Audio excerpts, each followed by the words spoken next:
Welcome back to Grief Inspired. Today we're talking about anxiety, fear, and worry that show up as part of the grief process. Now, if you are grieving, I guarantee you know what I'm talking about. When change happens and we don't know what's going to happen in the future, it's very scary. It puts us in a position of feeling very vulnerable, potentially feeling weak, and that's when anxiety and fear creep up.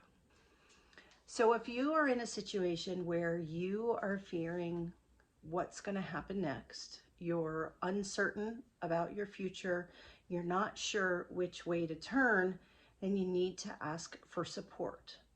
So I want you to drop below, what are the things that bring you the most fear? What are the things that give you the most anxiety when you think of your grief and what you're going through right now?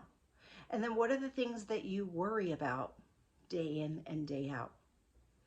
These are the things that we should talk about, we can work through as a community. So I want to encourage you to drop those things below, because if it's something that you are experiencing, something that you are fearful, anxious, or worried about, I can guarantee that someone else is too. So do yourself a favor, ask the question, and you'll be helping out someone as well. If you like this video, I want to encourage you to subscribe to my channel. We have over 270 videos here that you can use to help you through your grief. There's 2 new videos that come out every week. I would appreciate the like, share it with someone that you care about who might also be grieving. And don't forget to hit the bell icon to be notified of my new videos that come out every Wednesday and every Sunday. So we were talking about fear and anxiety and worry. And I often talk about how I didn't really start my full grief process until my son Mason was born. So I had my son Jackson Robert. He passed away. I was in a bit of shock. I was desperate to get pregnant again. I did get pregnant relatively quickly, and then I was so focused on just worrying and making sure that Mason would be okay that I really didn't take time to grieve. But once Mason was okay and I was getting close to my 6-week mark after he was born, knowing that I had to go back to work, that's when my anxiety and my panic kicked in. So thinking about leaving Mason gave me anxiety. And the reason why it gave me anxiety is because I was scared and fearful and worried that if I was not with him all of the time, that something would happen to him, that he could potentially die too, like his older brother had. That for me was what created the most anxiety really that I've probably ever experienced in my life. And that's what got me on the path to figure out how to deal with my grief, because it was disabling. My anxiety was so disabling. I didn't know how I was going to go back to work. I didn't know how I was going to leave him. I was the breadwinner in the family. And so if we didn't work, I started going down this series of events that we're going to talk about next. It's called catastrophizing. So I started thinking, if I can't go to work, I can't make any money, I'm going to lose my job. If I don't have a job, I'm not going to be able to pay my bills. We're going to lose the house. And it just kept going. And that's what my anxiety did to me. So I want to hear what your anxiety is doing to you. What are you fearful of? What are you worried about? Please drop those below.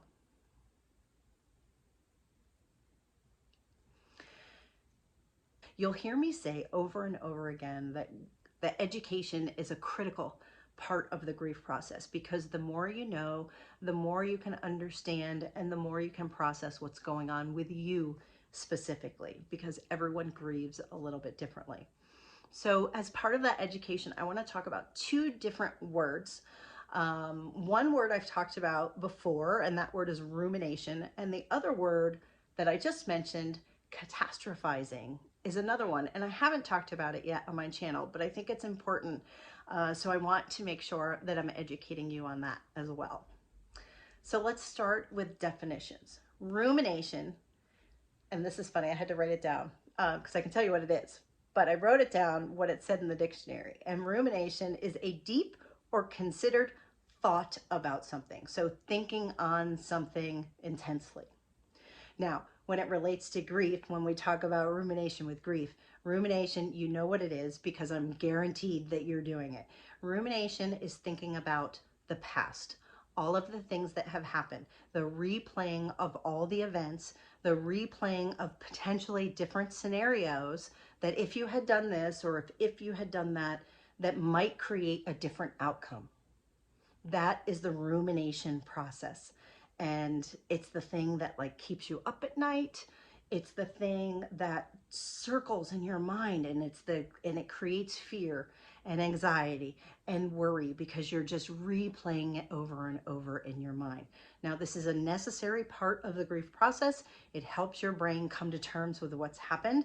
It won't last forever. You need to know when it's happening. You need to know that it won't last forever, but it is there, and you have to sometimes find ways to distract yourself when you're going down that rabbit hole of rumination. And like I said, the thing about rumination is worrying about the past and the things that have already happened, or the things that could have happened or maybe should have happened. That is in contrast to catastrophizing, which is really looking into the future. So fear, anxiety, and worry into the future. The definition of catastrophizing is to imagine the worst possible outcome. And we all know how to do that. And what you do need to know is that our brain and our mind does that on purpose in attempts to keep you safe. So your brain is designed to keep you safe. That is its sole job. And if it can think of the worst possible thing that could happen and begin to prepare for it or plan for it or know what it is, then you can be ready. And the likelihood of that actually happening goes down. That is the way your mind works. It doesn't keep you out of fear and panic, though. So when we catastrophize, we immediately go to that worst thing because that's how our brains are wired. But what that also does, it leads to the anxiety and the panic, like I was talking about, that I had with my son. I was thinking, okay, I can't go to work. What am I going to do? I'm going to lose my job. If I lose my job, I lose my house because I can't pay my bills. And then they're going to kick us out of the house. And then we're going to be homeless. And how am I going to be homeless with a baby? And then, and it's just going to keep going and going and going. And you go to that worst possible scenario. That is catastrophizing. And that's what creates more anxiety and fear and panic and worry and all of it. So if that's what you're going through right now, I want to encourage you to write it down. Write down the thoughts that are going off in your head. Write them on a piece of paper, write them in the comments here. Write them down, get them out of your head. That is the first thing that you definitely want to do, because if you leave it all up in there, rolling around inside your head, things are just going to get worse for you. Now, when it comes to anxiety, the thing that I've learned that makes so much sense, and I was kind of like, why didn't anybody tell me this before? The thing about anxiety, and anxiety, I read recently, and I love this phrase, the way they said it. Anxiety is the mind's response to a fearful situation. So if you think of something fearful that could potentially happen, anxiety is the result. You start feeling anxious because you're worried that that can happen. And the thing about anxiety is that it all starts in the mind. It all starts with our thoughts. One of the things that I teach in our course is if you can control what the thoughts are that are going off in your head, pay attention to them, maybe put in thoughts that are actually helpful rather than the ones that are going to cause you more anxiety, you can actually start to back out of your anxiety. You can start to control it. If that's something that you have, I want to encourage you to jump into my next grief course, because we're going to be talking all about anxiety and fear and worry and how to unravel it so that it doesn't keep happening. If you are experiencing anxiety now, there are tools that you can use, and I've shared several of them on the channel at different times. Tools to alleviate fear and anxiety are things, anything relating to stress reduction, any stress reduction behavior. So things like meditation, if you can do meditation, if you've tried that before, breathing exercises, or just even plain old exercise, right? So when you're feeling anxious, when you're feeling panicked, get out and get some exercise. Move your body. It could be literally jumping up and down in place. It could be doing jumping jacks. It could be dropping and doing burpees if you like burpees. Who likes burpees? Do people like burpees? The point of it is if you move your body, if you get out of your head, if you get your blood flowing, it will help your anxiety. So either speed up or slow down with meditation, and use a guided meditation to calm your nervous system. Those are the things that are really going to help you when it comes to anxiety. So we've talked about fear, anxiety, and worry. We've talked about rumination, what that is. We've talked about catastrophizing. So now you know what both of those words mean, and you know that anxiety is something that you can learn how to control. So you need to dive in, you need to be brave, you need to learn and educate yourself on what anxiety is and how to overcome that as well during your grief process. If I can help you, as always, reach out to me at GriefInspired@gmail.com. Leave your questions below. I will do more Q&As in videos to come answering your exact questions.